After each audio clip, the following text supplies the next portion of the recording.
Kalila, nghe vinh cái này đó nào. Chắc sao. Tiếng khăn mình duy rèn đó nằm gì à?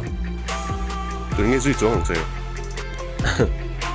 Anh ấy chân cầm bông hai mong chơi. In vốn hết tất cả một điểm mua là. Ê, cái tiền mình cũng khá đủ tốc tệ.ผมเร่งๆลงเจ้อีจะไม่อะน้องไม่ติดหรอก็รอก็สุกแล้วทีมครัวเรา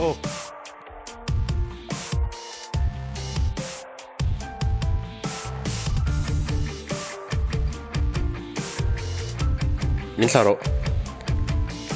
ก็เสียลงเลยมินซาโร่